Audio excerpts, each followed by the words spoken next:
In line with the theme of this year's Chogom, the heads of governments underscored the importance of delivering a common future by connecting, innovating, and transforming the collective fortunes in order to fast-track recovery of member countries from the coronavirus pandemic and also respond to conflicts and crises with a common front. And considering the impact of the Russia-Ukraine war on global energy and food security, the Commonwealth leaders also resolved to boost trade volume and relations among member countries, as well as build resilience, especially in agriculture and supply chains of the 56 Commonwealth nations. Indeed, Nadabo, now the Commonwealth family is expanding, irrespective of British colonial affiliation, as a major feature of the just concluded summit. Now, we saw the admission of Gabon and Togo, two former French colonies, into the fold of the Commonwealth. Now, know that the essence of smaller countries, Kingsley, coming on board the umbrella of the Commonwealth is to reap the benefits of shared prosperity, that is, and multilateral relations, ultimately for the progress and well-being of more than 2 billion people residing in countries of the Commonwealth. Now, questions to ask will include how even is the distribution of wealth and development among countries of the Commonwealth, and what are the major takeaways for us as a country, Nigeria, at Kigali 2022? Good questions, really. We'll have a panel of guests that will speak to the resolutions of Chogom 2022 on today's episode of Good Morning Nigeria, reaching you live on the network service of the NTA. Thank you for joining us. I am Yusuf Nadabo. And I'm Kingsley Osadolo. I join Nadabo to also welcome you to the program. We are reaching you from our headquarters studios here in Abuja, the nation's lovely capital. Now, in the course of the program, we have our complimentary segments, and those will include business and newspaper review and others. For now, we have the highlights of the morning news with Tessie Omeri. Good morning, Tessie. Hello, good morning, Kingsley, and good morning, Nadabo.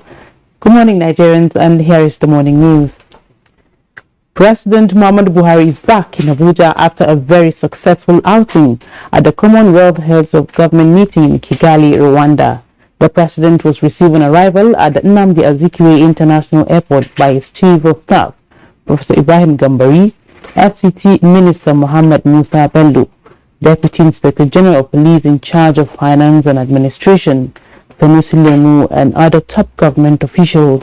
While in Kigali, President Buhari joined 53 other leaders to reaffirm their commitment to delivering a common future for member states, underpinned by sustainability, peace, and prosperity. This is aimed at improving the lives of 2.5 billion people they represent across the Commonwealth. President Buhari, who attended the meeting for the last time as head of state, assured the Commonwealth leaders of his commitment to ensuring peaceful elections next year, as well as an orderly change of government. President Muhammadu Buhari says his administration is determined to work with Nigerians both at home and abroad towards developing the economy and creating a productive and peaceful nation that caters to the needs of its citizens. The president spoke at a town hall meeting with Nigerians in the diaspora on the margins of the 26th Commonwealth Head of State Government meeting just ended in Kigali, Rwanda. Now, being graduates, we are looking forward to use the skills we've gotten and then bring it down to my country to improve the technology sphere. And we are not just people who are intellectuals, but we also have leadership skills to lead youths to be better at whatever they do. You are the type of Nigerian that I like to see. God gave you this brains, He gave you the courage to use it, He gave you the mind to be so sensible. I congratulate you for being successful, and you are making us very proud. I'm very, very pleased to meet you. Ondo State Governor Oluwarotimi Akeredolu has signed an executive order for the installation and use of closed-circuit television CCTV devices in all public and private institutions in the state.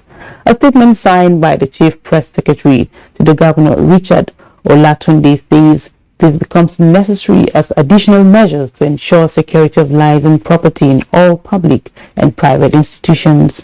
The order will be enforced at all religious places of worship, financial institutions, event centers, supermarkets, educational institutions, hotels, health centers, eateries, vehicular parks, and other places regularly used by the public, while violators of the order will be prosecuted in accordance with Section 203 of the Criminal Code laws of Ondo State.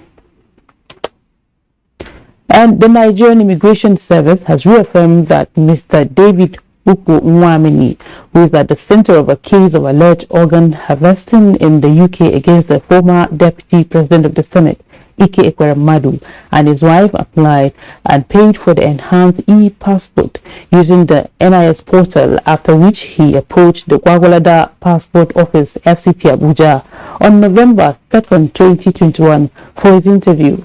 A statement signed by the Acting Controller General of Immigration, Issa Jerry Idris, notes that in support of his application, Mr. Akinwunmi presented all the necessary documents required, including his birth certificate issued by National Population Commission (NPC), showing 12th October 2000 as his date of birth, his national identity number name issued by NIMC, corroborating the date of birth, a certificate of origin issued by Ebonyi State Government, Liaison Office, Abuja, and a guarantor's form duly signed.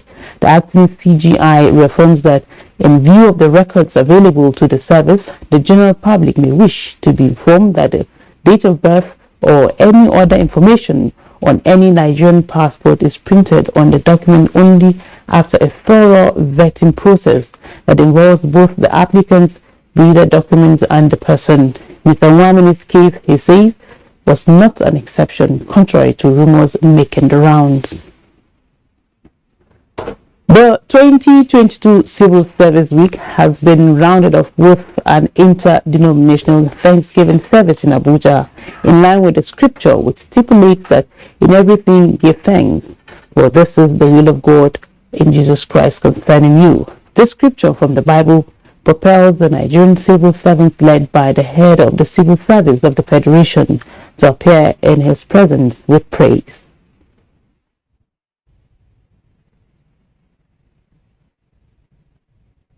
God expects us to be productive as a people, as a nation, as a church.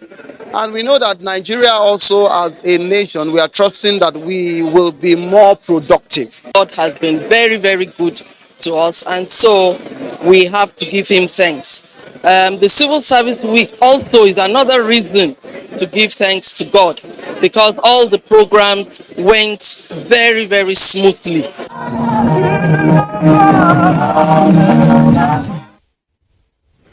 Meanwhile, Nigerians, particularly the youth, have been advised not to stay aloof during the electoral process, but show patriotism and commitment to their civic responsibilities. This is coming amidst growing advocacy for Nigerians to take advantage of the continuous voter registration exercise to obtain their permanent voters card. To vote is your right. Go and be prepared to vote. Votes will be counted. We must vote our consciences. We must vote for the people we believe can lead Nigeria to the next level. The youth should have a wall of defense around them. Don't let your wall of defense be breached. It can be done by sinful tendencies. In view of the additional number of Nigerian pilgrims that have arrived Saudi Arabia ahead of the 2022 Hajj, where the Saudi Kingdom is to host 1 million pilgrims across the globe, the National Hajj Commission of Nigeria, NACON, has set up health facilities in Medina to address health challenges that might emanate.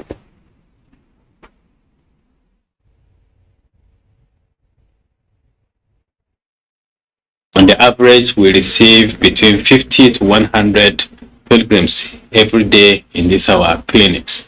And of course, we expect that it's going to increase within the next 1 week due to the rapid influx of pilgrims. And that's the news for now. Good morning, Nigeria continues with Dabo and Kingsley after this break. Thanks for watching. Wake up the champion in your child. Give them energy to go further. Milo Active Go and the natural goodness of malt, milk, and cocoa helps wake up the champion in your child. My son has always dreamt of being in the spotlight. That's why I give him Vita for everyday vitality that gives him the strength to pursue his dreams. Vita, strength to dream.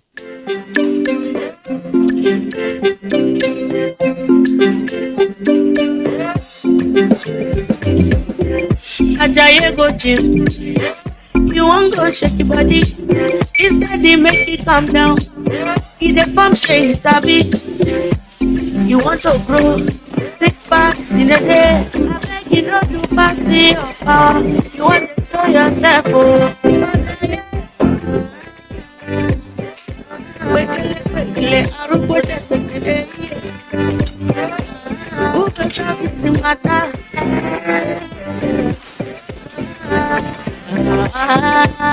Whatever your size, find it with the new Airtel data plans. Dial *141# now to get the plan that suits you.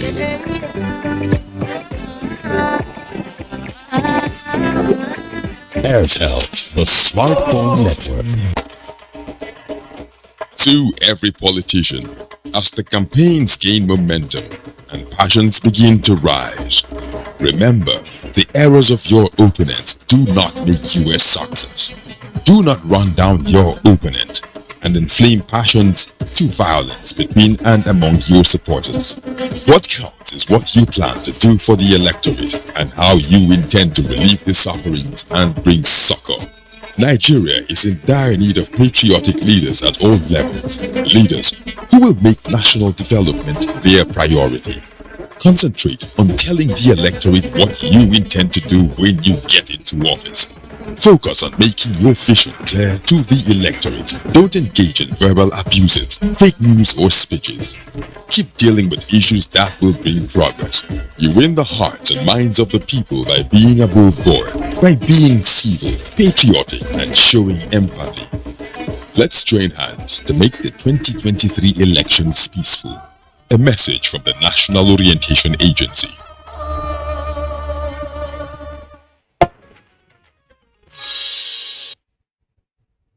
You're still watching Good Morning Nigeria on the network service of the Nigerian Television Authority. It's time for business news, and here is our correspondent, Comfort Amodu.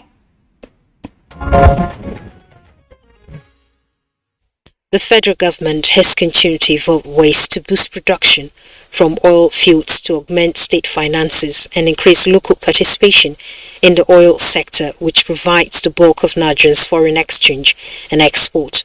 To this end, the Nigerian Upstream Petroleum Regulatory Commission will this week issue prospecting licenses to companies that want rights to develop marginal oil fields for local companies. Benga Komolafe, head of the Nigerian Upstream Petroleum Regulatory Commission, in a statement noted that issuing licenses is one of the most critical tasks for the agency, established last year when Nigeria passed the new petroleum law, a few years after authorities sought bids for the oil blocks. Meanwhile, G7 negotiators have put Russia oil price cap on the agenda for leaders to deliberate on at the summit in Germany, while the US, UK, Japan and Canada plan to announce a ban on new gold imports from Russia during a summit of Group of 7 leaders that is underway.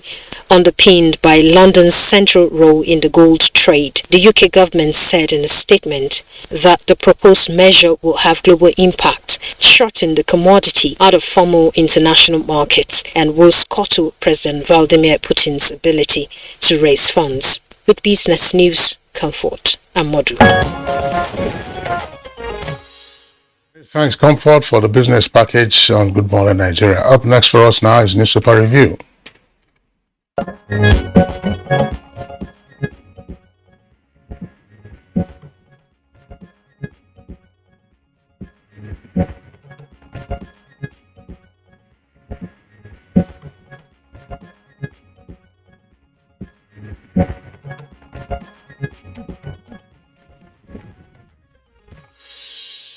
That's right. As usual, our regular newspaper reviewer, Bayo Atoyebe, is right here with us in the studios. Bayo, good morning and welcome. Thank you, Kinsley. Good morning. I hope you had a pleasant weekend. Yes, the weekend was quite relaxing. Relaxing. Temperatures very tolerable. Yes, the rains very moderate. In fact, you get a picture as if you are in Port Harcourt or Warri, where you have this mild rain that prevails throughout the day. Yes, right. This type of rain is very usual in Abuja in August. Yes, the period they call the August break, but this time it's coming a little bit early. Early, yes. I don't know. I don't know what that portends anyway. But it's pleasant regardless. Yes, very clement weather, and but we don't know what the implication is for the farmers who depend on sustainable rain to give us good harvest. Good morning, rain-fed agriculture. Good morning, Nigeria. All right, so let's see how it goes in terms of the weather. But let's take a look at the front pages of the two newspapers we have with us this morning. Beginning with the Punch, and quite a potpourri of stories there. Above the nameplate, federal government spends 1.234 trillion naira monthly as fuel subsidy hits 600 naira a litre. That's according to operators. If the federal government is spending 1.243 trillion naira monthly, that would appear to be an exaggeration. I mean, where will you get that kind of money from? Monthly, yes. I think what is the size of the federal government's budget? I think maybe this is according to operators. These are not numbers coming from the Ministry of Finance or even the central bank. So we'll see. But details of that story you find on page 29. Self-defense, firearm ban still in force. CP. That should be tells rather than wants. Tells Matawale. There's a story yesterday about the Zamfara state government directing citizens to arm themselves against bandits, but of course to obtain licenses from the Commissioner of Police. So the Commissioner of Police now said the ban on firearms is still in force. Commission shortlist 29 for Supreme Court job, rejects SANS. Immigration dismisses organ donors underage claim. Ebonyi and Dixon back Ekweremadu. Fuel shortage and inflation will weaken Nigeria's economic growth. That's according to the World Bank. Telecom firms' operating costs rise by 265 billion naira. That's according to a report by NCC. That's the Communications Commission. The kicker for the lead story says running mate. Northwest and Northeast fight over slot. And I'm still searching, says Tinubu. I'm still searching. Bongo's Ikwe should be invited. Actually, that was a hit song in the late 1970s. Yeah, Bongo's Ikwe. Why is he now, by the way? He's in Otupo. He's still in Otupo. He just clocked 82 recently, I guess, on Twitch. Okay, great voice. I think the last I read was when he turned 70, I believe. That was a while ago. So Tinubu says he's still searching. We say that Bongo Sikwe might be of her. But more seriously now, 3 riders to that headline. APC will consider zones that will produce highest votes.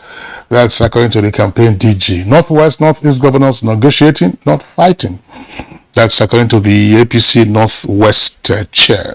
Tinubu's certificate controversy resurfaces, and ex-governor supporters tackle critics.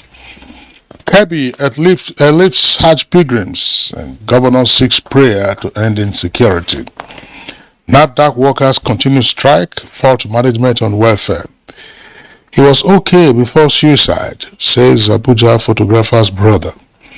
Adamawa, Oyo, and 14 others get 22.79 billion naira to enroll out-of-school children.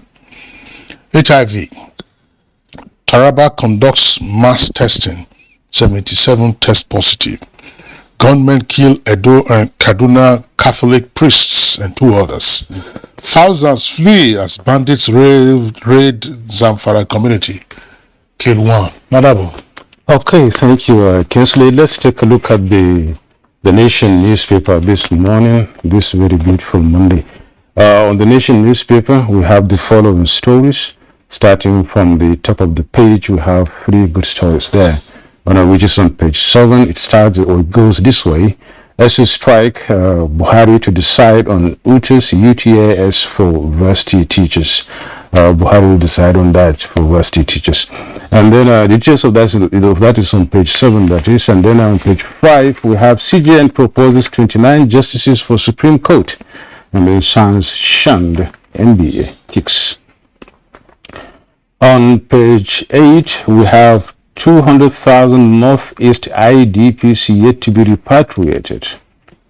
And on page 7, Soludo attacks Obi, says Abba is third force. Now moving down the page right under the masthead, we have these two stories. One is on page 2 that says Catholic priest dies in kidnapper's custody. And on page 37, Buhari back from Kigali.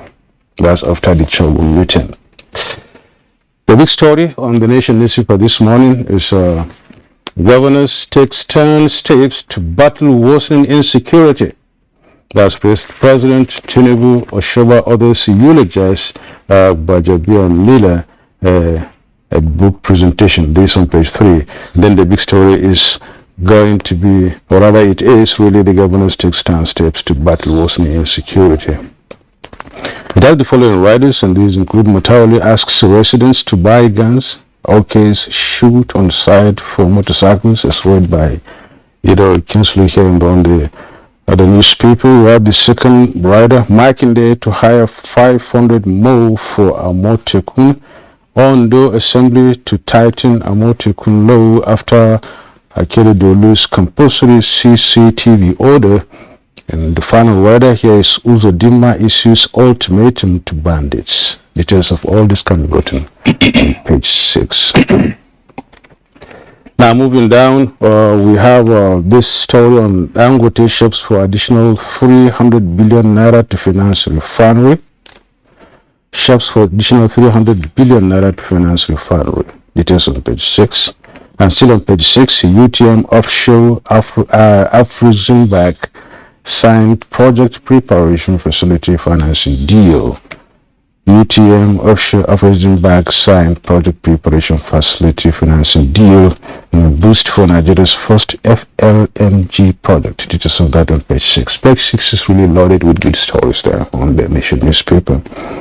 Finally, at the foot of the page, these stories are the missing ex-Nigerian diplomat found dead, I must say. That is found here is found dead in the United States. The details on page 37.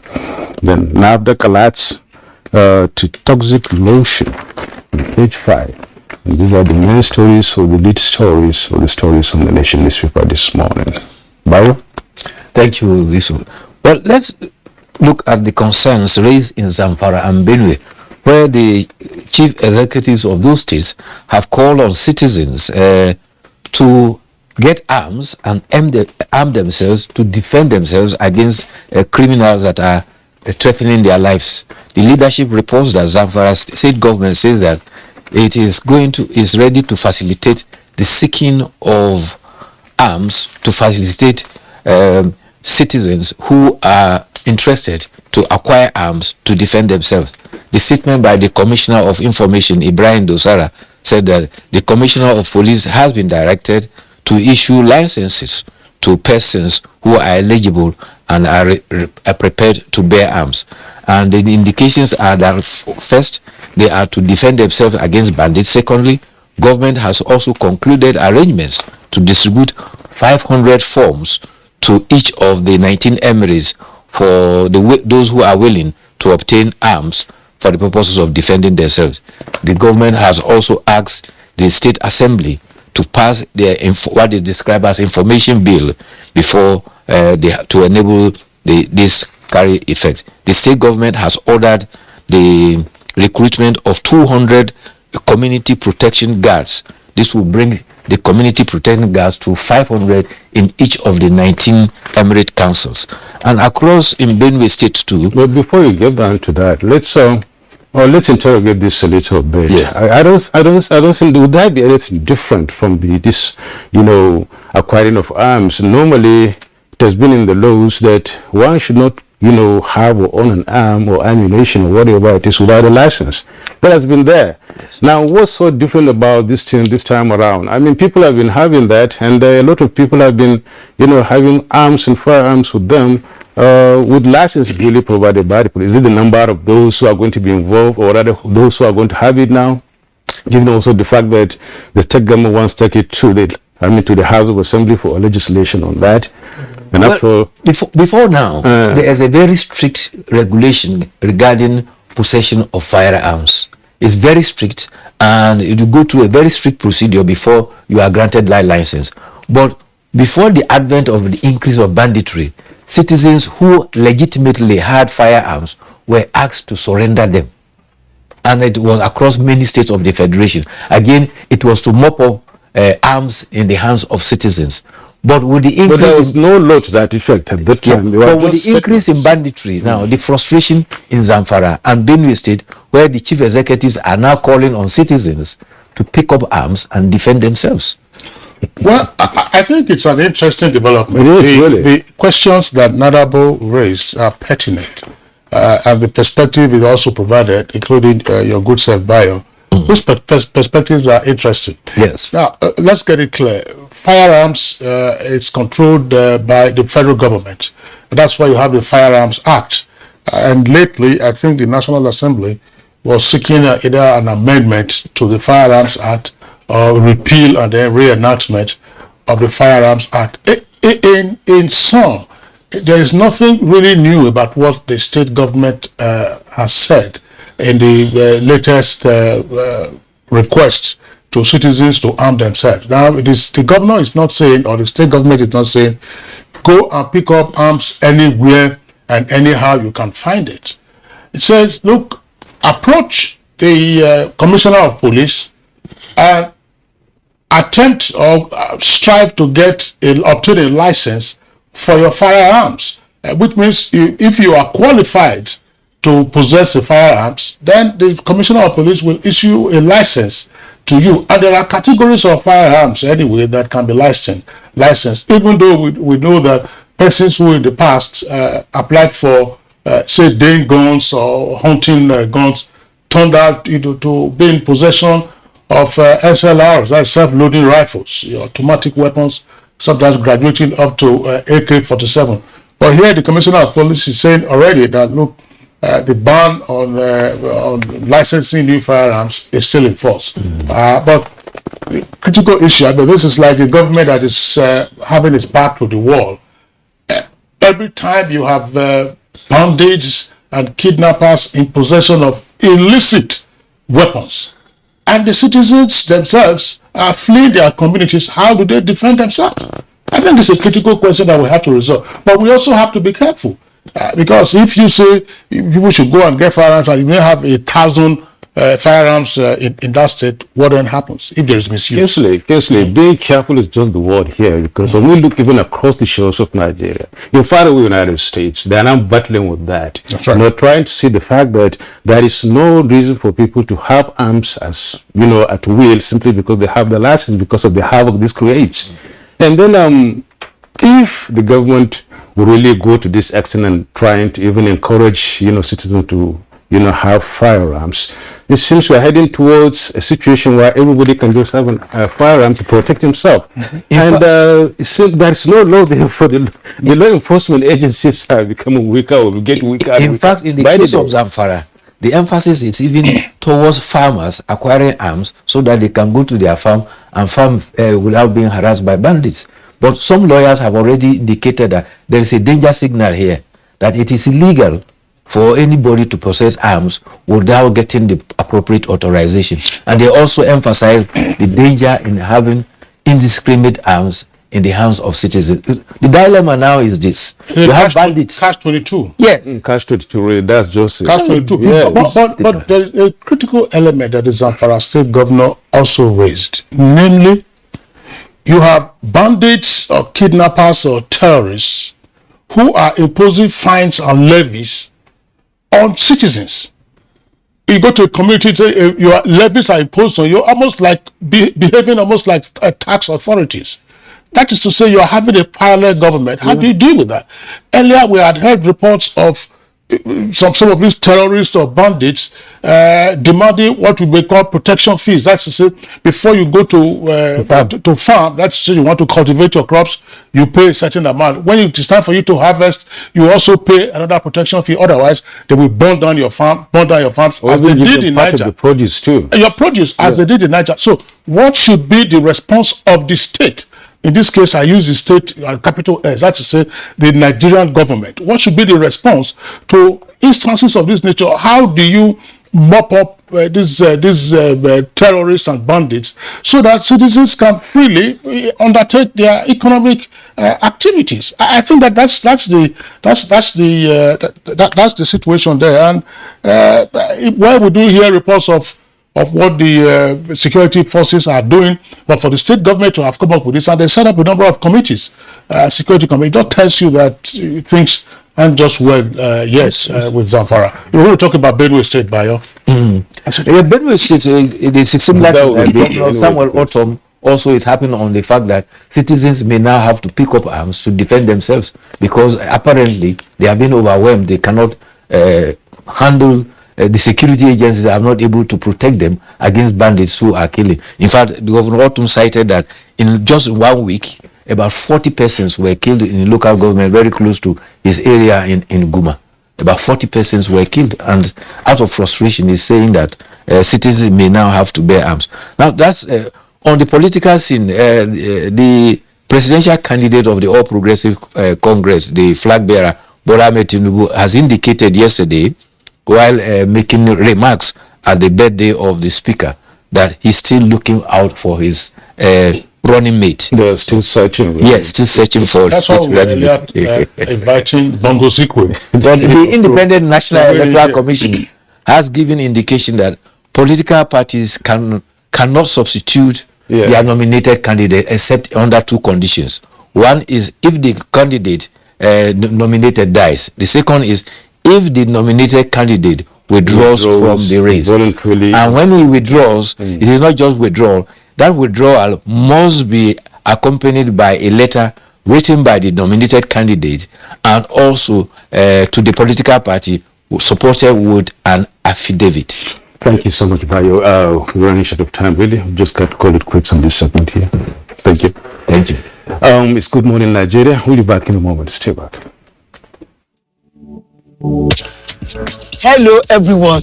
Hope you people have linked your NIN. Don't be like my son Oshegun, who had to wait for his land to be disconnected. Yes, mommy, but I am now reconnected. Yes. I went to Airtel shop, enrolled for my NIN, and re-registered my line. Simple and short, no stress.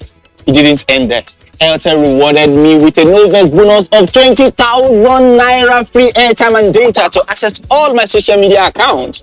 If you already have NIN, all you need to do is dial *121# or visit the Airtel website to get link out. Get on it.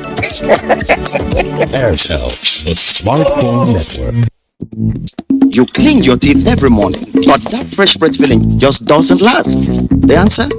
Easy. You keep your teeth strong and healthy and give your mouth long-lasting fresh breath with new Oral-B 2-in-1 toothpaste. It helps strengthen your teeth and gives you long-lasting fresh breath.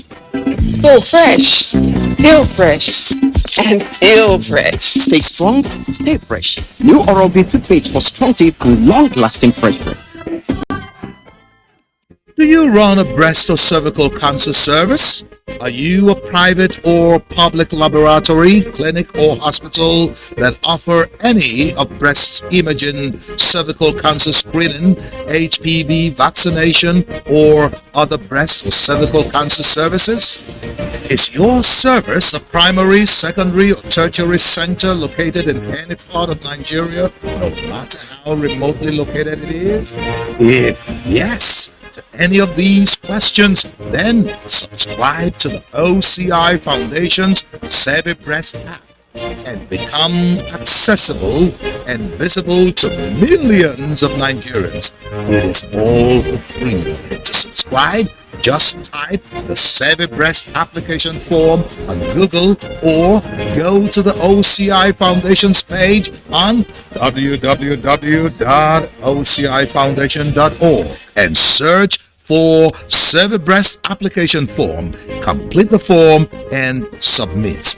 And let millions of Nigerians patronize you, all for free. Become part of the OCI Foundation's quest to tackle breast and cervical cancers in Nigeria. And join us to rise by lifting others.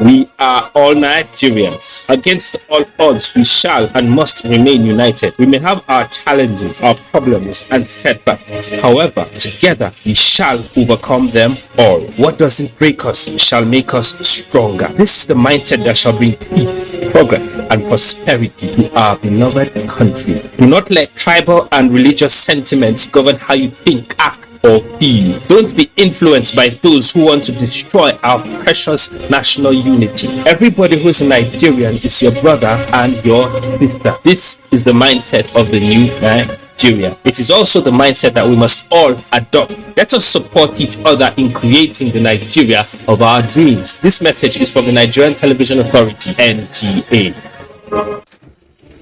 As the 2023 elections draw near, remember, evil prospers when good men and women only wish for peace, but never take a step to make peaceful elections happen. Are you a father? Are you a mother? What are you saying to your children as elections approach? Have you warned them not to let themselves be used to cause violence? Have you explained to them what the consequences of electoral violence might be? Do your part to make peaceful elections happen. Talk to your children. Protect them from unscrupulous politicians who want to put them in harm's way, while their own children are comfortable at home, within and outside the country. Let's join hands to make 2023 elections peaceful. This message is from the National Orientation Agency, NOAA.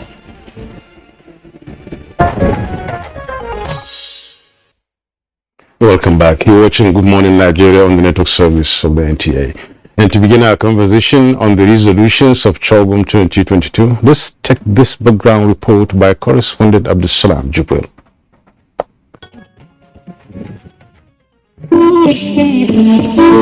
For 5 days, leaders, diplomats, youths, and development experts, among others, assembled in Kigali, the Rwandan capital, venue of the 26th Commonwealth Heads of Government meeting Chogum 2022, to participate in discussions that focused on the progress and prosperity of the more than 2 billion people living in independent countries in Africa, Asia, the Americas, Europe, and the Pacific that make up the Commonwealth. The meeting was originally scheduled for June 2020, but was postponed twice due to the COVID-19 pandemic, with the theme Delivering a Common Future, Connecting, Innovating, Transforming. Heads of government reaffirmed their commitment to uphold the Commonwealth Charter, which focuses on democracy, human rights, the rule of law, as well as economic opportunities and sustainable development.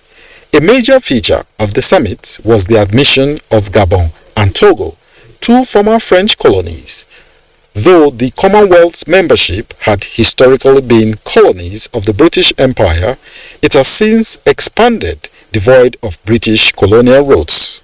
President Muhammadu Buhari, on the sidelines of the summit, held bilateral meetings with UK Prime Minister Boris Johnson, as well as the Prime Minister of Jamaica, and the Secretary General of the Commonwealth, Baroness Patricia Scotland. The Nigerian president also visited the Kigali Genocide Memorial and met with some Nigerians living in Rwanda. At the end of the summit, leaders underscored the importance of connecting, innovating, and transforming in order to facilitate a full recovery by member states from the COVID-19 pandemic. They also resolved to respond to conflicts and crises and prosperity to improve the lives of all the people of the Commonwealth. As leaders and participants at the summit depart Kigali, a major mystery still lingers as analysts still ask why a group of nations that struggle to win their independence from the United Kingdom choose to reconstitute themselves in an organization that the British exerts a certain level of influence. Another burning question is how accessible is the wealth in the Commonwealth, bearing in mind the uneven development and wealth distribution among member states. What benefits have Nigeria enjoyed since becoming a member in 1960? With Brexit now official, shouldn't the UK's post-European Union future lie in deepening trade and immigration with the Commonwealth? These issues will feature prominently as guests on the program speak to issues on the just concluded CHOGM 2022 shortly. Thank you very much, Abu Salam Jibril, for that background. With us in the studios now to discuss issues arising from CHOGM 2022, would like to welcome the Special Advisor to the President on Media and Publicity, Mr. Femi Adesina, who himself was also at Kigali. Femi, delighted to have you on Good Morning Nigeria. Good morning. Okay. We have two other guests. There are two other guests here. One is yet to be around here yet, but let's look at the two. Let's welcome the two other guests, I must say, who are already here with us. They are joining us via Zoom, and both are from the United Kingdom. And then the first is Tunji Ishola, Nigeria's High Commissioner to the United Kingdom. And welcome to Good Morning Nigeria, Tunji. Good morning. Nice for having me, please. I also have Dr. Osahon Enabulele, President, Commonwealth Medical Association. He is also the President-elect, World Medical Association, and we understand he participated in the sessions of the CHOGM People's Forum. Welcome to Good Morning Nigeria. Thank you very much. Good morning, Nigerians. Glad to be here. God bless us all. Thank you. Amen. All right. Once again, gentlemen, it's our delight to have you with us on this morning as we review the outcome of CHOGM 2022.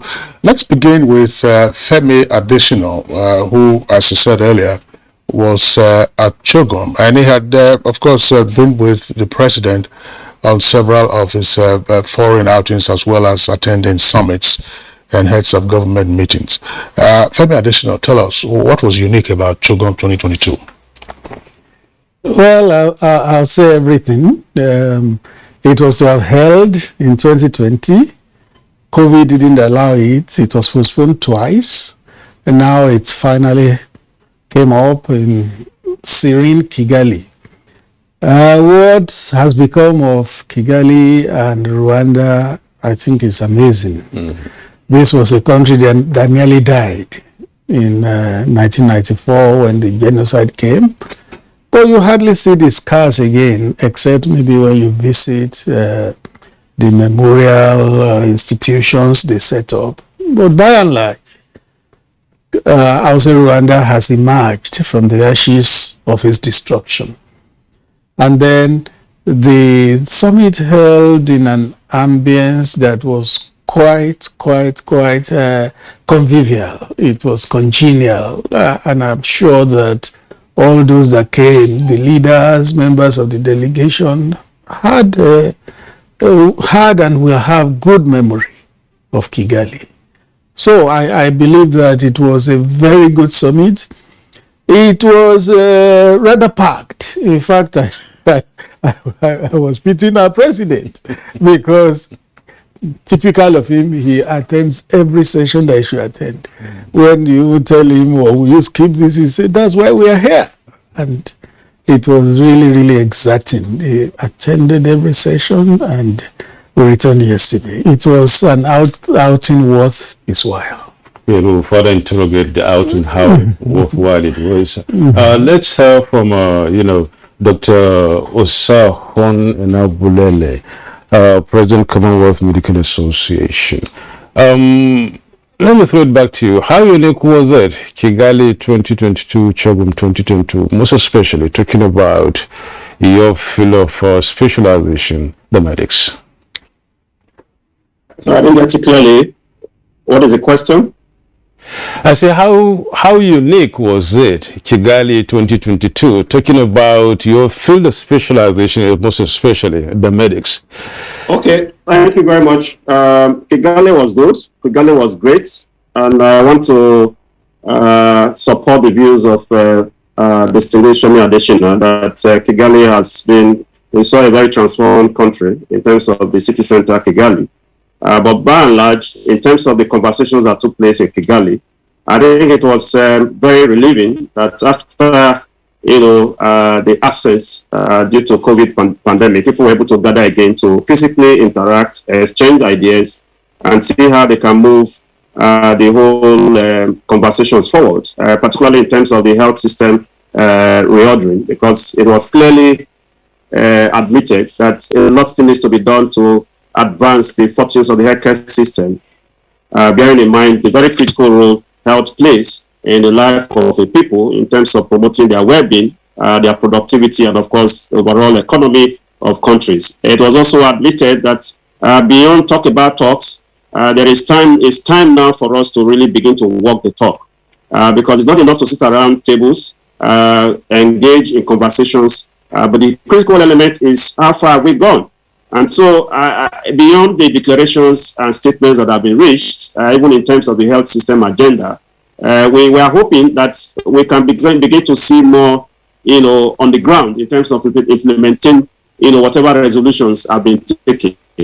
By and large, in terms of the health sector, the general agreement is that a lot still needs to be done by governments in the Commonwealth to strengthen health systems in terms of building health system resilience, learning from the experience of the COVID-19 pandemic, particularly leveraging on primary health care, and of course, ensuring that the people are also carried along, because again, the Commonwealth is about the people. It's not just about the government. If you look at the Commonwealth Charter, it starts with we the people. And the people is made up of both the government and the civil society, the people, the citizens of the Commonwealth. So it's very relieving that governments have come again to give an affirmation to some of those declarations that have even been made in the past. But what we are more concerned about now is the future. How do we connect with the future in terms of getting some of these statements on the paper, on the communique, for instance, into some affirmative actions?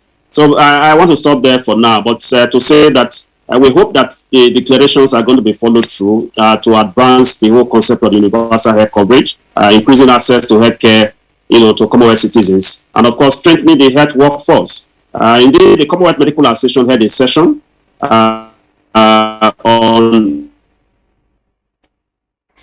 of human resource for health, particularly from low middle income countries to high income countries, is expanding health inequality, and of course preventing countries in the low income, low middle and income countries from advancing anywhere towards the attainment of universal health coverage. So I'm glad that even the heads of government reaffirmed their commitment to the World Health Organization Global Code, global code of practice in terms of recruitment, international recruitment of human resource for health. So that to us was a major vantage point, and we're happy that we had that session, and of course it was part of the resolutions reached by the heads of government. I would like to stop there for now. Thank you very much.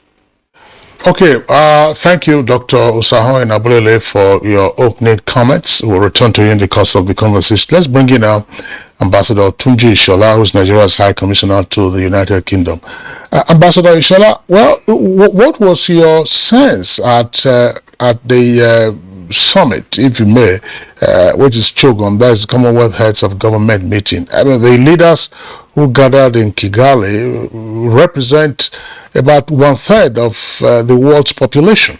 The summit get the sense of the size of the world's population that they represent, and therefore also the issues that concern these peoples, rich, not so rich, and very poor. Thank you very much.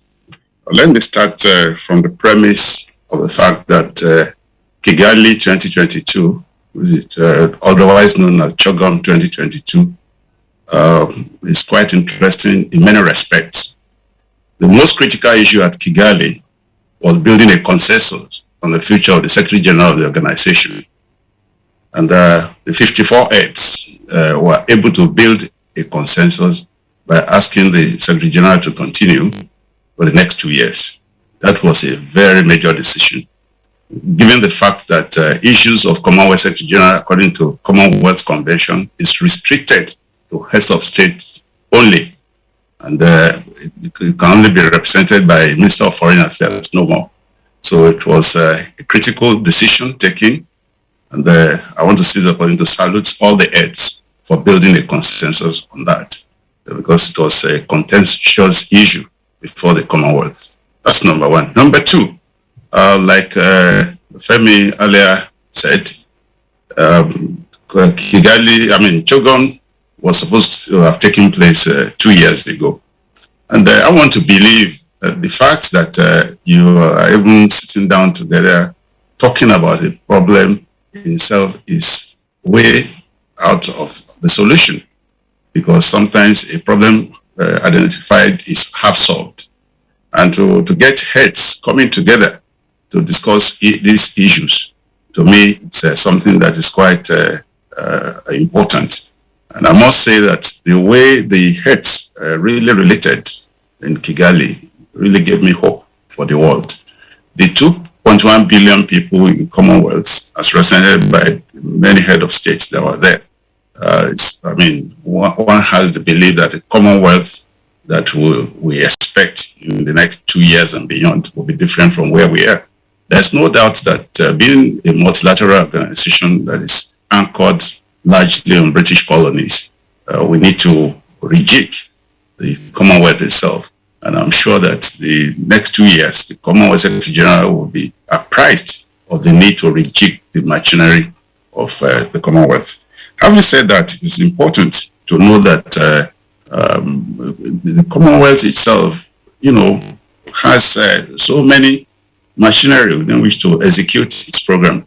I'm aware that about 87 NGO, intergovernmental organizations, and civil society organizations collaborate and register under Commonwealth, and they were all in Kigali. It's also important to note that the Queen, as represented by His Royal Highness Prince of Wales, was also on ground, providing some insights into some of the challenges, particularly on the issue of climate change. I was a keynote speaker in one of the events whereby we reiterated the need to focus on COP26. And I left that forum with one Nigerian talk that we should do. We had enough of talk, and now it's time to move to talk and do. And everybody agreed with that process, because the issue of climate change cannot be handled by government alone. It has to be a synergy between the government, as related the public sector, and industries and the private sector, and even the society organizations. And the commitments and targets must be measurable, precise, measurable, realistic, and in addition, also canvass the need to always do a periodic evaluation of various commitments of countries, and in addition, take time to really know, to do a kind of assessment. So it's not a question like Dr. Enabu Lele said. It's not a question of having an MOU that will end up gathering dust in the shelves. And I'm sure that when we go to Egypt for the COP27, the emphasis will be placed on this. In addition, I want to really seize the opportunity to appreciate the commitment of President Buhari to the Commonwealth. For 5 days, he was in Kigali. I'm aware that some head of states just spent 2 days, 1 day, and left, but he was there. And almost many notable countries like Mr. Femi Adesina can confirm, sought bilateral relations. We are not even able to take them all at the end of the day. And in addition, I also want to seize the opportunity to appreciate his commitment towards making sure that Nigeria's contribution to Commonwealth was actualized, because as at this time last year, we were so much indebted to Commonwealth. And I took it upon myself that it will not be good for us to go to Kigali and be among better nations. But whatever efforts I've made for his commitment, he went extra way to make sure that we really pay our obligation to Commonwealth. As at now, we are one of the 8 largest contributors to Commonwealth, and that has given us, a seat on the executive board of Commonwealth Board of Governors, whereby Nigeria's needs will be articulated and pursued. Because even though Commonwealth is a multilateral organization, but my primary duty in UK here is to promote Nigeria interest. So aside from this, we have so many forums: People's Forum, Commonwealth Business Forum, Commonwealth Youth Forum, and Commonwealth Women Forum. And these forums are really active. The way I see Commonwealth is an organization that's run more or less on self-relations. And people come together naturally, given what binds us together. We speak the same language. And it's also important to emphasize that, like Dr. Ambode said, a lot of the countries in Commonwealth falls into the tropical region. So we have a common problem in malaria and other tropical disease in the Commonwealth. But it's also important to emphasize. I'm not cutting you short anyway, but let's we'll interrogate these issues later in the program. We'll have some more, at least an hour ahead, but I will look at this and explain them much broader later on.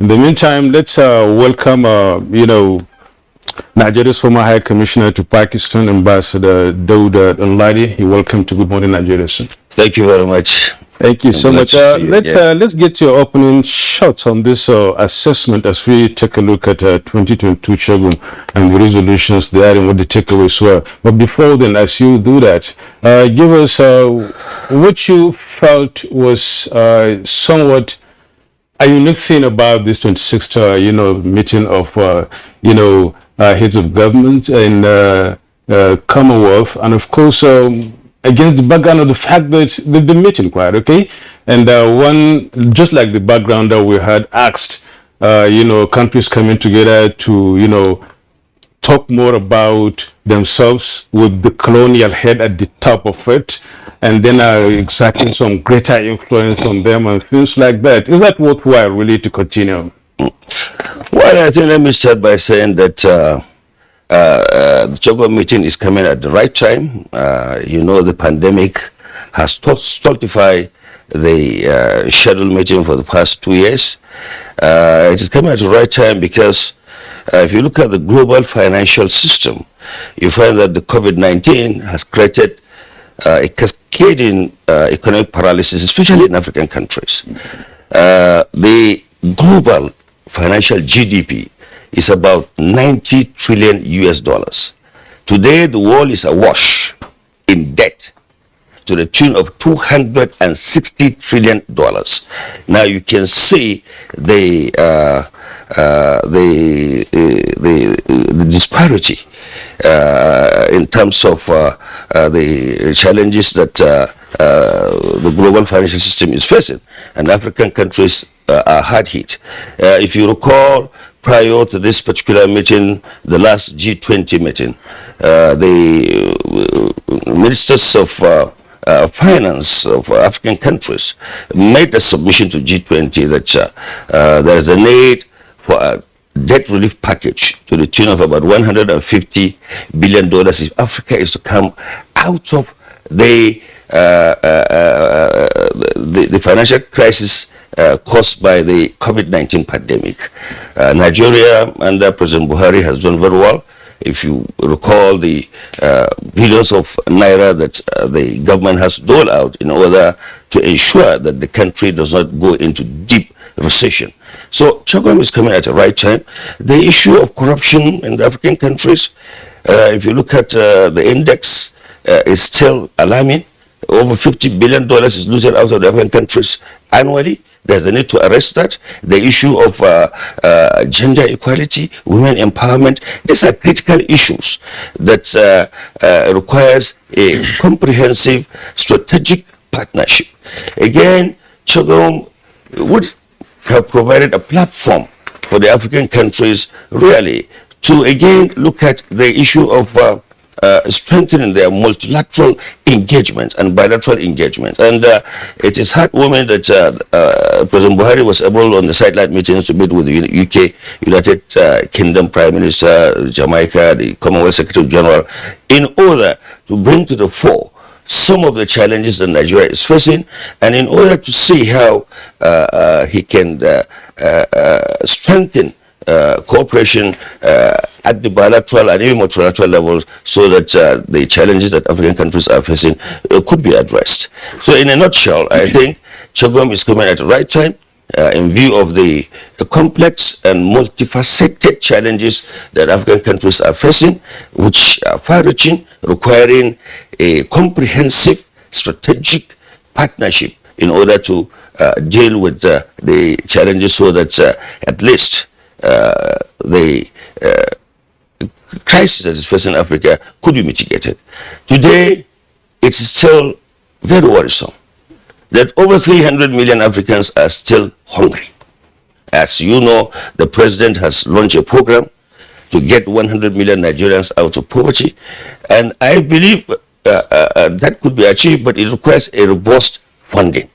In terms of electricity in Africa, you still have about 250 million people that are living without electricity.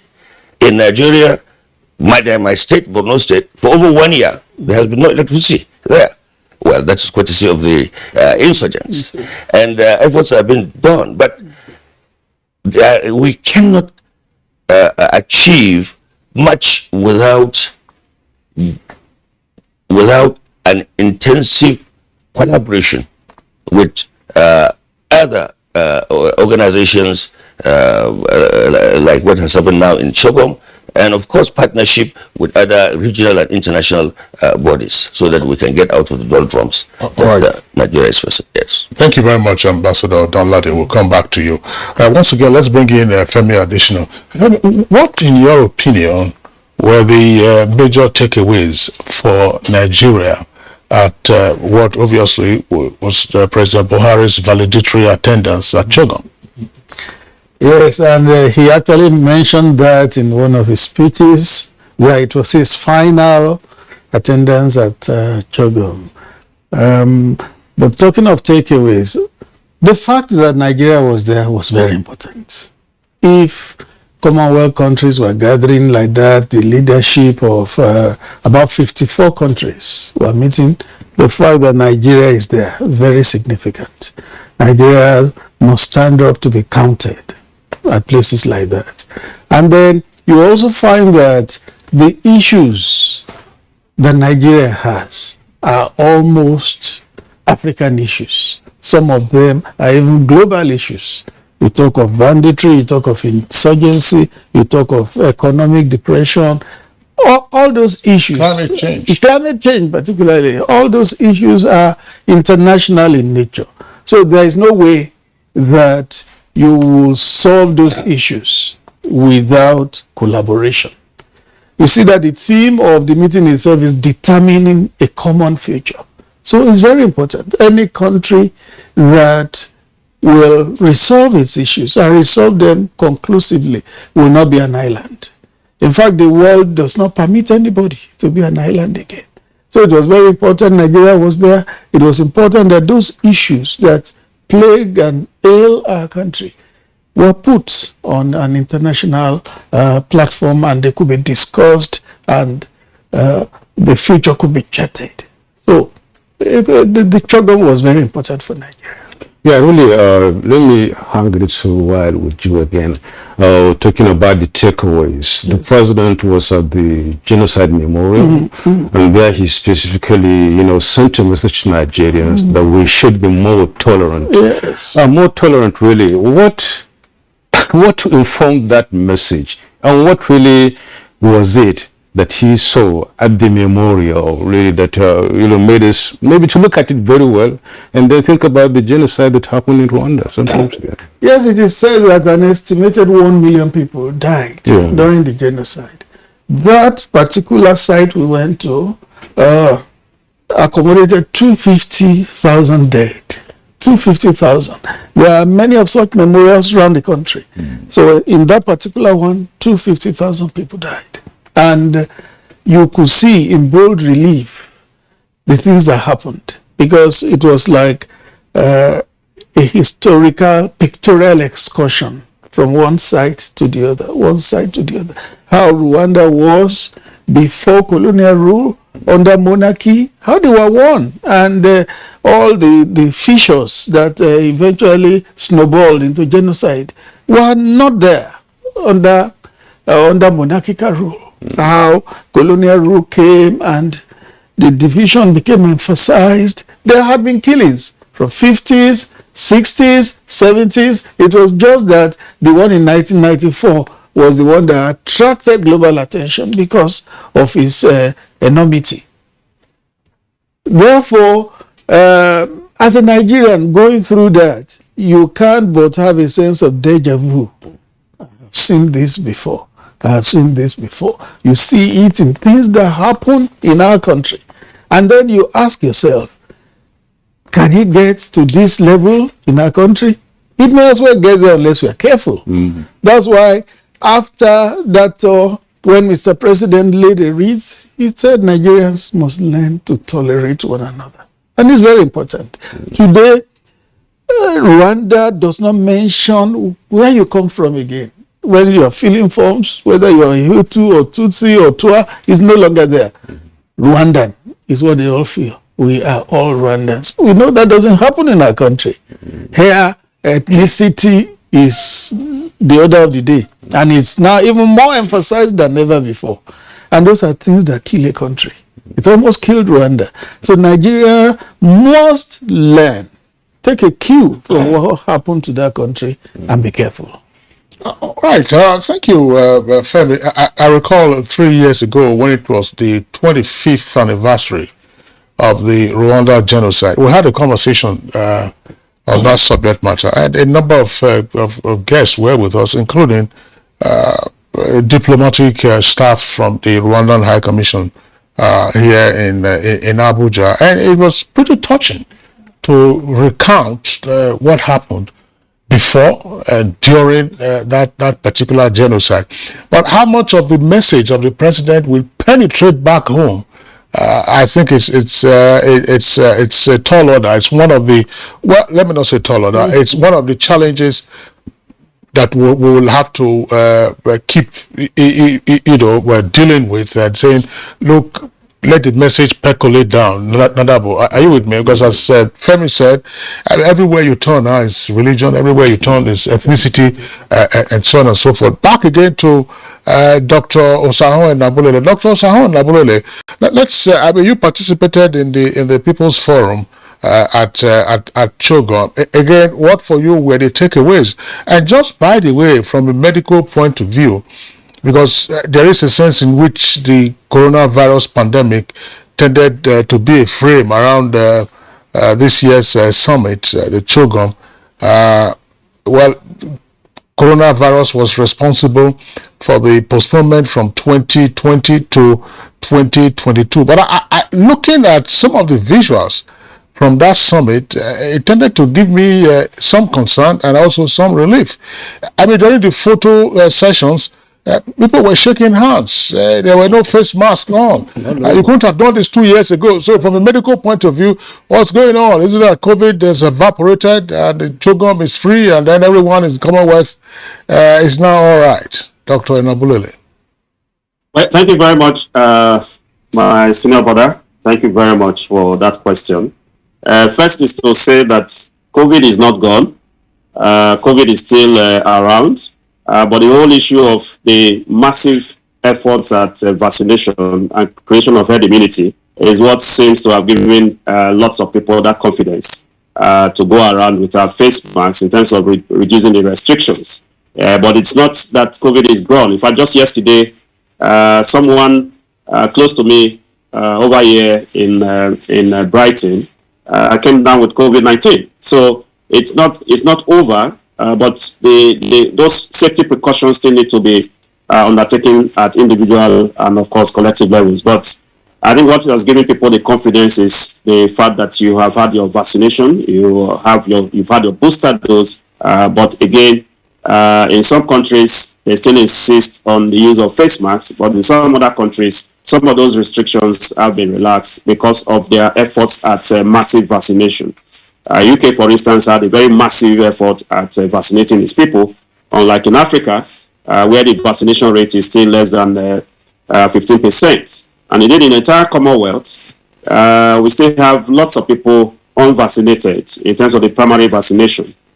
So that is not to, of course, throw your guards off. But coming to the issues critical question that you raised, as to the high points of the People's Forum, which, of course, I participated in. I must say it was a gathering of people from different parts of the Commonwealth to, of course, look at the issues of health, issues of governance, of course, the issue of the freedom of the press, even in terms of the media, and of course, climate issues and all of that. I think one point that came out from that People's Forum was the issue of, or the need for greater accountability. Accountability in terms of how do we get governments who come together at the Commonwealth level in terms of CHOGM to be a bit more committed to what they signed on to. How do we track the commitments that have been so, espoused and articulated by the various heads of government? And I suggested at that People's Forum, in fact, on the first day of the People's Forum, that there was perhaps need for us to have what I called a performance tracking system, so that we can have some targets and have some ranking, really, of the governments in the Commonwealth.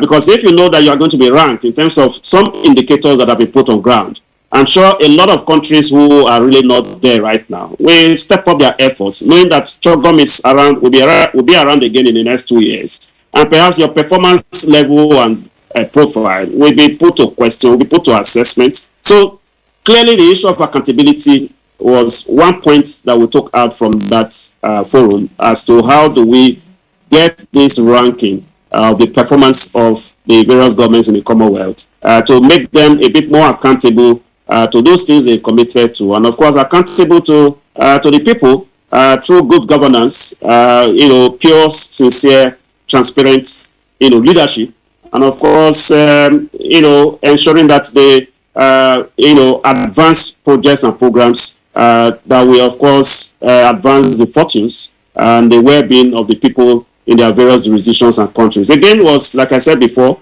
was the issue of how do we, build health system resilience in terms of how do we get governments to be, the government and other stakeholders to be a bit more, purposeful, resolved, and, focused on health system building, rather than this off and on thing. Only when a pandemic breaks out or when an emergency breaks out that people begin to realize how bad their health systems are. We said, look, we must avoid this, staccato movement towards building health systems. Rather, look again at the building blocks of health systems. And the building blocks are 6 building blocks that have been advanced by the World Health Organization. How do we key into those building blocks on a more sustainable basis? For instance, the issue of leadership governance of human resource for health. I don't know if you are hearing me, the issue of human resource for health, which of course has been so highlighted as critical in driving progress in the Commonwealth. We realize that across the Commonwealth, for instance, lots of it seems to have a challenge there with the network and then the transmission of that Zoom from the United Kingdom. But all the same, I had wanted us to really get back to UK again and then hear from Nigeria's High Commissioner in the UK, who is also joining us via Zoom. But the meantime, let's keep it at bay and then come back to the studio. We sort that out and then see what really justice we can make right here. The Femi additional. My colleague Kingsley earlier asked you about the takeaways, and then from Chogum 2022. And then it seems as if an area you didn't really talk about is the issue of, trade and investment.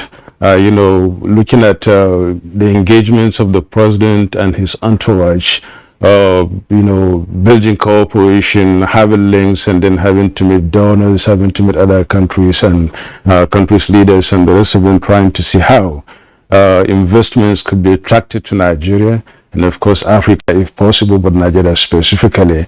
How big is that takeaway, if any? Yeah, thank you.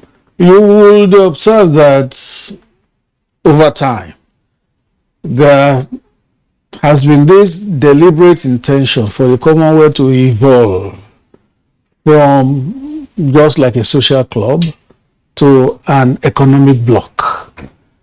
Our president wrote an opinion article on that earlier in the year or late last year, which was published by international media. Mm-hmm. And when the Prime Minister of Jamaica came to meet him, he referred to the article and the wholeness. He referred to it and said, yes, so far Commonwealth has been a club of leaders and like a club of people from 54 countries. But now it must transmute into an economic bloc. And that is a conscious thing now that will be done. You will see that in the president's congratulatory message to Patricia Scotland, the re-elected Secretary General, he mentioned it, that she, in the 2 years remaining for her, must consciously reposition the Commonwealth to become an economic bloc, something that will enhance business, economy, investment for all the member countries. So it's a new consciousness in Commonwealth, and I believe that with that consciousness, there will be progress in that direction. Okay, Femi, thank you very much. Ambassador Tunji Ishola, we understand you're still there with us via Zoom from the United Kingdom. Now, I'd like you to clarify what you said earlier. You did say that it was a significant resolution that the heads of government were able to reach a consensus on the status of the Secretary General. I wasn't quite clear when you were saying something about being the head of state or otherwise. I don't. Nigeria's Chief Emeka Onyanku was at some point Secretary General of the Commonwealth. So you may need to clarify that.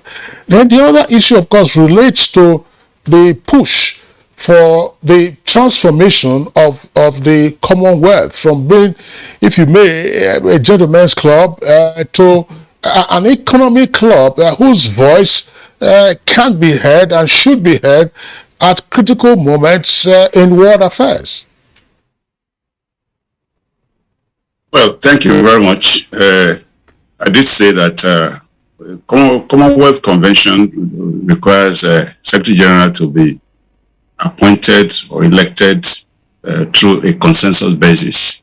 And the first round of the meeting presented some kind of challenges. The head of state and government had to go for lunch and reconvene. But what is important is at the end of the day, there was a consensus. And that is very significant in an assembly of 54 heads of nations.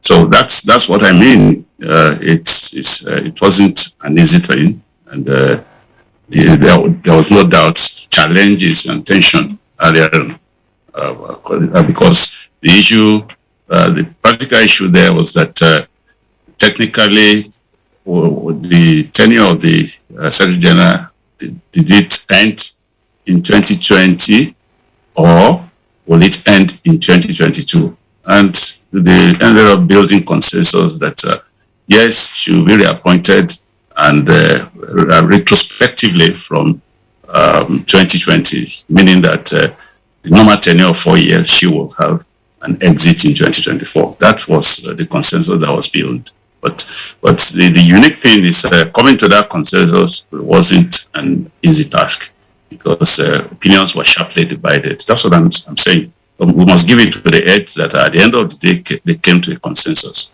That's number one. Number two, I've had, there was one of the Commonwealth program I chaired at the Secretariat, and I laid emphasis that the way the Commonwealth is, we should salute the founders of that foundation. Yes, they have done the right thing to bring people together, particularly, largely, I mean, former British colonies and people of who share the same historical antecedents and have a kind of relationship with Britain. But with Brexit and the need for a global Britain has been espoused in United Kingdom now, the Commonwealth has to, move away from where it is now. But we must also realize that this is a multilateral organization. Reforms in multilateral organizations are not things that come easy. It's only when you are having bilateral relations that between two countries that some of these things can be sorted out. But there's also the argument that can the Secretariat self-reform itself? So all these issues will be taken up, I'm sure, at our Board of Governors meeting. We all build a consensus on the fact that we have to move forward. But the issue is how. And I'm of the opinion that various institutions will be involved. University of Cambridge, Harvard University, and some of this citadel of learning to really come up with what the Commonwealth will be. And the Board of Governors will prepare the ground along with Secretariat for the constitution of Minister of Foreign Affairs. And I'm sure by the next CHOGM, we should have some kind of reforms that, will move us positively towards the direction that Commonwealth should be. Thank you so much, Address High Commissioner to the UK. Let's come back to the studio. Ambassador Unladi, it's all about moving forward. As earlier asked you, talking about, the colonial master exerting some influence on these countries and then maintaining that strength, but all the same now being expanded, even including some countries who are not under the rule of Britain or the UK, becoming members, Togo and Gabon most recently. Moving forward, as Nigeria's High Commissioner said, and of course, which Femi Adesina alluded to, talking about transforming this very social club in culture into an economic bloc. And then should that be expedited? One would think that the crisis in Africa and even in the world occasioned by the Ukraine-Russia war and some other global, crisis would have been much lesser issue for members of this country had steps been taken much further into this very transformation. Do you think that would be a right preposition? Well, I think if you look at the communique at the end of the CHOGM meeting, I think there is a move really to modernize the Commonwealth so that it can meet up with the 21st challenges. I think progress has been made in that direction. And as one of the panelists have said, is the issue of accountability, the issue of putting the mechanisms for evaluating the implementation of the communique, the agreement, the reaffirmation by heads of government towards solving some of these challenges. I think that will go a long way if we can be able to put, they can be able to put the mechanism and strategy to monitor the implementation. But let me just say that I think CHOGM to a large extent is modernizing. Already new countries have joined, Togo and I think Gabon are now going to be new members of, so it's going to move from 54 to 56 countries. And if you look at, you see the core challenges, if you look at the cost of conflicts in Africa, the United Nations puts about almost $13 billion that is lost to various ethno-religious crises on the African continent. And ordinary one would expect that going forward, we need to have more robust CHOGM that will take bold initiatives bold decisions in addressing some of these challenges. The theme, which is quite apt, promoting the common future, anchored and innovating, transforming, and so this, we need to see that transformation. We need to see that innovation, bold initiatives, bold transformations that could really address the core challenges of African countries. Africa is not poor. If you look at the proven mineral deposit in Africa, Africa houses about 30% of all non-mineral deposits in the world. It's we Africans that are poor, not the African continent. So we need to see this bold initiative that will really harness the potential of African countries so that we can get out of the economic gagmire that has stultified development in African countries. We get people out of poverty, create jobs. It's quite encouraging when you look at the communique, the commitment of African heads of government to the promotion of youth entrepreneurship, creating job opportunities, women empowerment, the promotion of good governance. Let's be seen. There should be some kind of mechanisms. I know in the past, some countries have been suspended from the Commonwealth. Nigeria was one. When Ken Saro-Wiwa was executed, Zimbabwe was one of the countries. But suspension alone perhaps will not be a good punitive measure that would keep heads of government in check to ensure that they uphold the charter of the Commonwealth so that it can have a biting teeth towards addressing challenges that are facing African countries. All right, Ambassador Donald, thank you very much. And gentlemen, also with us via Zoom from the United Kingdom, and Femi Additional here in the Abuja studios. We'll take a short break now. When we return, we'll continue with the conversation. When times are tough, we know that as a mother, one thing you should never compromise on is your family's oral health, because they deserve the best. Oral-B, all-round protection.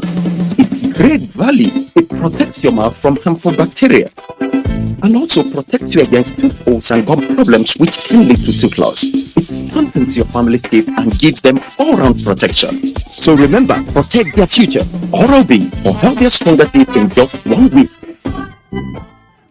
Trying our best to contain the situation, and in our operations we've been able to make a lot of recoveries. We've been able to also arrest suspects that are involved in this kind of activities, and we've been able to also recover particularly arms and ammunition from those who are carrying it unlawfully and disturbing the peace of the people. But generally, our morale in the Nigerian police is always guided by our commitment to do what we have sworn to do. Peace and security must be looked into as a priority by all, to look at security as the business of all of us. This message is from the Federal Ministry of Information and Culture.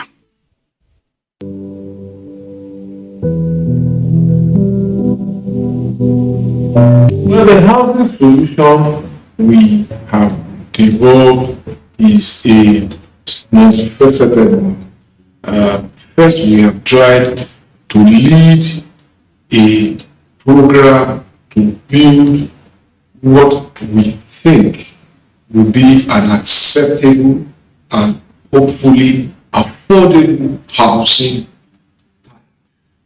based on surveys we did in 2015-2016 and construction that started in 2017. And that's going on in 34 states. The National Housing Program. This message is from the Federal Ministry of Information and Culture. Our pastors, our imams, in every church, in every mosque, please realize that in the course of praying for peaceful and transparent elections, we all have duties beyond prayers. If we want a stable society before, during, and after the elections, what should you be saying to those that worship with you all Sundays and all Fridays? You are saddled with the responsibility of bringing up good generations. It is therefore your duty to both man and God to ensure peace all the time, no matter about elections alone. People talk to people and people listen. Talk to your followers. Make them listen to ensure peaceful 2023 elections. This message from the National Orientation Agency. Wake up the champion in your child. Give them energy to go further. Milo Active Go and the natural goodness of malt, milk, and cocoa helps wake up the champion in your child. Milo. Right, you're welcome back and still Good Morning Nigeria live for the network service of the Nigerian Television Authority. I'm returning to Nigeria's High Commissioner to the United Kingdom, Ambassador Tunji Ishola. Ambassador Tunji Ishola, well, tell our viewers what is happening to the Commonwealth in terms of its expansion of membership. Now, we just had Togo, French-speaking, and Gabon also joined. Earlier, you had Cameroon, you had Mozambique. Mozambique, of course, is a Lusophone country, and Rwanda itself. These were not former British colonies as the original members of the Commonwealth were. What is the attraction for this new membership by, if you may, non-English speaking countries? That's one leg of the question. And the second leg of the question, how potentially daunting is it to transform the Commonwealth into, if you may, a 21st century international institution that responds to global challenges affecting its members, that responds also to regional challenges affecting its members? I mean, we talk about terrorism, a number of Commonwealth countries are impacted. We talk about global food security arising from the Ukraine-Russian war. A number of Commonwealth countries are impacted. Climate change, they are impacted. But sometimes, I mean, people just get the impression that the Commonwealth remains a tepid organization. How daunting will it be to transform it? And then what is the attraction for non-English speaking countries, those who were not colonized by Britain in the past, seeking to gain membership of the Commonwealth? Thank you very much. I think the attraction is the fact that Commonwealth is about the only multilateral organization that try to pull along the small states. Don't forget that we have a lot of some of these members of Commonwealth, Dominican Republic with 70,000 people, Grenada with 112,000 people, and so on and so forth. It is one organization that really pay attention to list the developed countries. That's number one. Number two is the fact that the Commonwealth, the Commonwealth is an institution that gives sense of belonging to all heads. You know, sovereignty of states are really respected, and even the small states, like I tell you, there is a whole lot of program for small states in the Commonwealth, and emphasis is placed on that. You don't find that in many organizations of the world. Even at some of the multilateral organizations, they talk of the least developed countries, you know, but we cannot really see programs that are really addressing the needs of those countries. The small states get a lot of attention from Commonwealth. I believe that the small states and the less developed states get a lot of attention. So it's like the world that we are living now, you know, everybody has to be pulled along, you know, because if you have a pandemic coming from one of these small states, it will spread to the whole world. The world can only be safe when we are all our brother's keeper. I believe that will have been the motivation, and I won't be surprised if we'll still have more non-Anglophone countries coming. That's number one. Now going to the question of reforming and repositioning the Commonwealth. Don't forget that many countries of the world belong to 1, 2, 3, 4 multilateral institutions. For example, in UK here, we have the African Union heads, which is also another pressure group. Some members of Commonwealth belong to G7. Some members of government belong to non-aligned movement. All members of Commonwealth belong to the UN. I see Commonwealth as a kind of institution that can be positioned as a bloc in United Nations to address the issues concerning Commonwealth countries. But if we really look at it as the Commonwealth becoming an institution as pattern like UN, I don't think that should be the objective. The objective is to be able to aggregate the position, look at happenings in the world, look at the issues of funding, because many of the programs affecting many countries relate to funding. And the present Secretary General, with due respect to her, is laying a lot of focus on that, making sure that this Commonwealth will be driven more through public-private partnership, unlike many multilateral institutions that are just basically. You achieve a lot when you bring the multi-layers of synergy between the public sector, as represented by various governments, the private sectors, because a lot of it have corporate social responsibility. And I can see there was this small market initiative in the sideline at Commonwealth. They want to get involved in governance. And we also have the civil society. For example, Intel provided $10 million to train Commonwealth youths all over the countries of Commonwealth on digital training. So all these kind of things are what we have to look at. That governance in the present millennium should move from government alone. It should also involve the critical stakeholders like the private sector and the public sector. Those are my thoughts, but experts will still have to look on how to reposition the Commonwealth for the constitution of our leaders. Thank you so much, Tunji Shola. Let's hear from Dr. Osahon Bulele.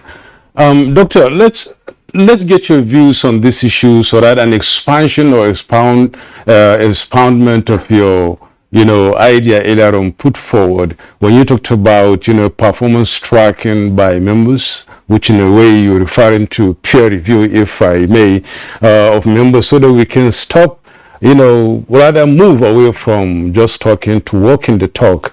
In this regard, how do you mean, what exactly do you think should be done by members in order to see to it that this transformation we're talking about, this movement against the background of the of the theme for this year, which is delivering a common future, innovating and transforming, this transformation of a thing? Thank you very much. I think clearly what I meant by performance ranking is for the Commonwealth to have some indicators for assessing performance. That is done even at the level of the World Health Organization, at the level of the United Nations. And so the Commonwealth cannot be an exception. Otherwise, you're just going to be, sitting around a barber's chair, moving around, and no advancement, serious advancement. People must be able to track progress. And so when we have a Commonwealth People's Forum, for instance, Commonwealth Heads of Government People's Forum, there should be another interface between the people and the government, and then everybody looking at these indicators and see how everybody has fared, both the people and the government. And then at the end of the day, be able to rank the performance. There is nothing wrong in ranking the performance of governments so that everybody has some level of aspiration and are inspired to make progress along those lines. But where everybody just sits around the conversation table, 2 yearly programs, you come around, everybody is talking about almost the same thing, and then nobody is talking really about how do we get some level of accountability in terms of the commitments made to some of these declarations. So I had advanced this need for us to have some performance tracking and even encourage those that are really performing. Why those who are not really performing according to those indicators are perhaps reminded about their obligations and also, empowered, especially the small countries, to be able to live up to those aspirations and targets. So I think that would be a major stride in convincing people that the Commonwealth really is an organization that means well for the common people in the Commonwealth. Otherwise, right now, I think the confidence is not really high in terms of what the people perceive of the Commonwealth as to how it really advances their fortunes, advances their well-being and others. So we need to build in a lot of confidence factors to get the people to realize that this is not just about sitting around conversation tables. It's really about them. It's really about performance. It's really about accountability, transparency, and of course, exercising their rights. So that is what I meant by, building on ground a mechanism to be able to track performance beyond this issue of sitting around conversation tables. Dr. Ambode, let me still stay with you while your Zoom connection is clear. As president of the Commonwealth Medical Association, let's just take the field of medicine or field of health in the Commonwealth. At some point going forward, will it be possible for the Commonwealth to say, look, as part of our repositioning, we are, say, focusing on health, and then we are setting targets. We do know that there is a wide gap between the very advanced countries who are members of the Commonwealth and then the least developed countries who are also members of the Commonwealth. So, like basic issues, for instance, it could be primary healthcare, which we grapple with in Nigeria, and say, okay, for member countries, this will be the minimum. And then this will be the funding, or this will be the assistance to member states or counterpart funding or otherwise. If you did this, we will also do this for you. The Commonwealth will do this for you in order to raise the health standards and reduce the burden of any particular disease. Do you get a sense of that working right now, or again, it's still a backslapping congregation? Thank you very much for that point you raised.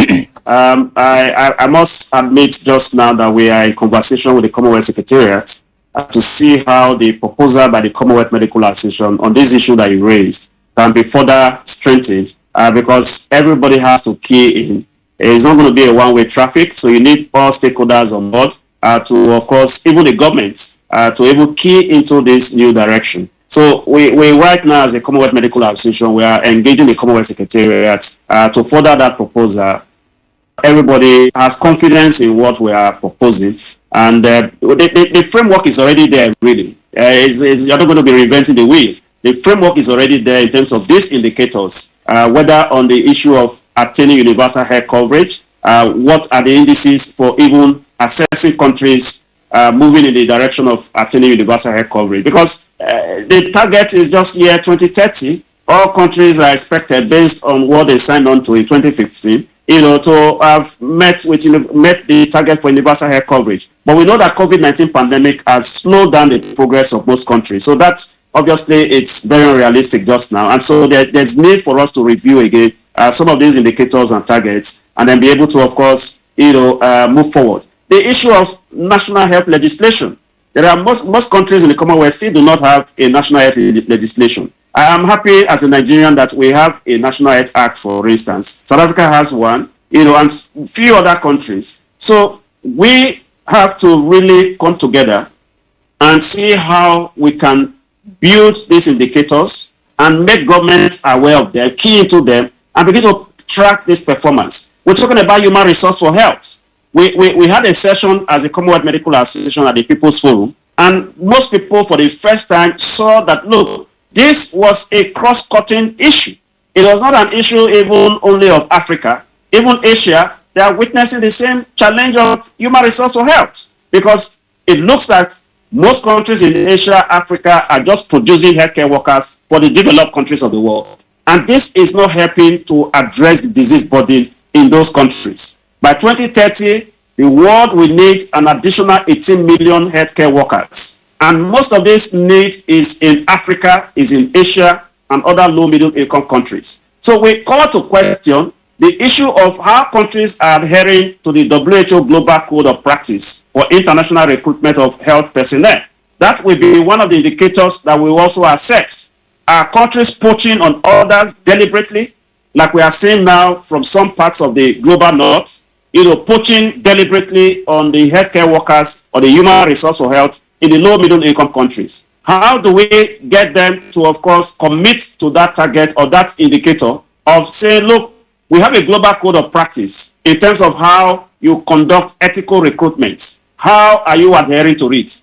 We also have an indicator to say for those countries, source countries, for instance, the low middle income countries, including countries of Africa and some Asian countries, how are you also addressing some what we call the push factors? Are you addressing security challenges in your country?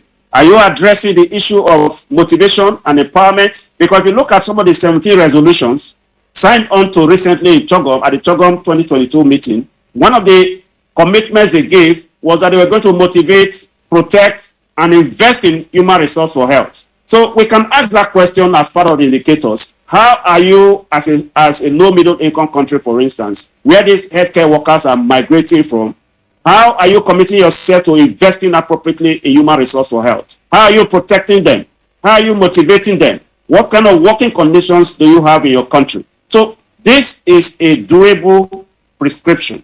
It is a doable project, and we're happy that the Commonwealth Secretariat just now is very, very willing to embrace this concept, and we're going to push it further beyond the session we had at the Chogom People's Forum to see how we can have some more accountability. Because at the People's Forum, one of the highlights was that people were really frustrated with these eternal conversations, and they were looking more to how to be able to hold some level of to hold governments to account to their promises, to their commitments to the well-being and health of the people. So it is something whose time was yesterday, but it can still be done today.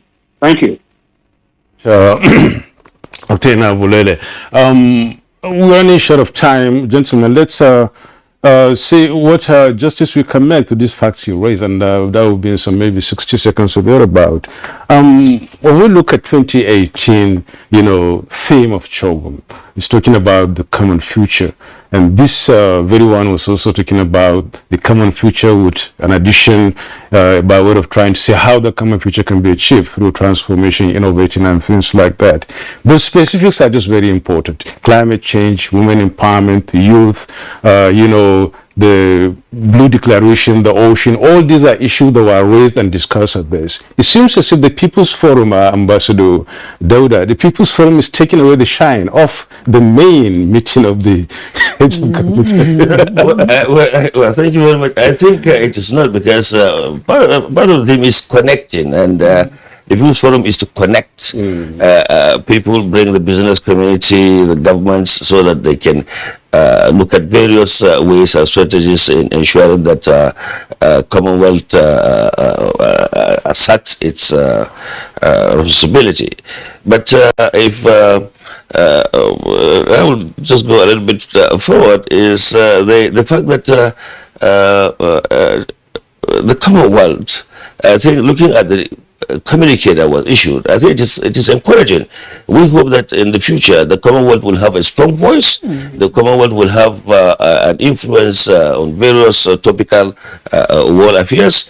I was looking forward to a robust statement on the issue of the fight in Ukraine and Russia. I was also looking at a bold strategy towards addressing the food security, transformation of the agricultural sector. Africa imports about $34 billion worth of food from Ukraine and Russia, and as a result of this war, you can see that the surge, the inflation in food items is causing a lot of crisis around the world. Already people are on the streets in Brussels, in UK, in other parts of the world. People are already prostrating on the streets. We are lucky in Nigeria that up to now perhaps it has not reached that particular stage, but and it is our hope that the Central Bank of Nigeria, through its anchor borrower, will continue to release funds, especially during this farming season. Although we are yet to see the action of Central Bank during this rainy season, we hope that they will release the funds so that farmers will go to the farm, because the cost of rice is on increase. Yes, my director said you are going beyond 60 seconds. Thank you. Okay, Ambassador Donald, thank you very much. I mean, a number of points to raise in terms of getting the Commonwealth to be a more energetic voice on global issues. Perhaps again, when the restructuring takes place, we'll have a Secretary General or we'll have a Secretariat that does the kind of things that we're talking about. Plus, the titular head of the Commonwealth. Sometimes I think we need the Commonwealth will require that. But Femi, very quickly, when the President Muhammadu Buhari proposes the infusion of more economics into the Commonwealth, I would imagine that technology, finance, and trade will be key components of such a move. Is the Commonwealth prepared for that, or the Commonwealth members will be more comfortable in their other respective affiliations? Well, earlier you used the word backslapping congregations. I believe the Commonwealth is evolving. One of the things that happened in Kigali was that some young people were giving awards, startups. There was a Nigerian lady. She runs a company called Salubata. And what does she do? She makes shoes from recycled plastic wastes. In fact, she came to present some of the shoes to the president. So the fact that that platform was used to recognize those people shows that something is happening. There were 200 Nigerians who won awards in area of technology. So that shows you that the Commonwealth is also veering into some other areas that will empower particularly the younger generation. I believe that that voice we want for the Commonwealth will evolve. Okay, thank you so much, Femi Adesina is the special advisor to the President of Media and Publicity. It's our pleasure being part of the discussion this morning. Thank you. Ambassador Dawood Danladi, Nigeria's former High Commissioner to Pakistan. It's our pleasure too. Thank you very much. And we must also thank Tunji Ishola, Nigeria's High Commissioner to the United Kingdom, and of course Dr. Osahon Inabulele, President, Commonwealth Medical Association, and indeed the President-elect, World Medical Association. It's our pleasure being part of us. It's Good Morning Nigeria. Let's now take a look at the world of sports and see what's there.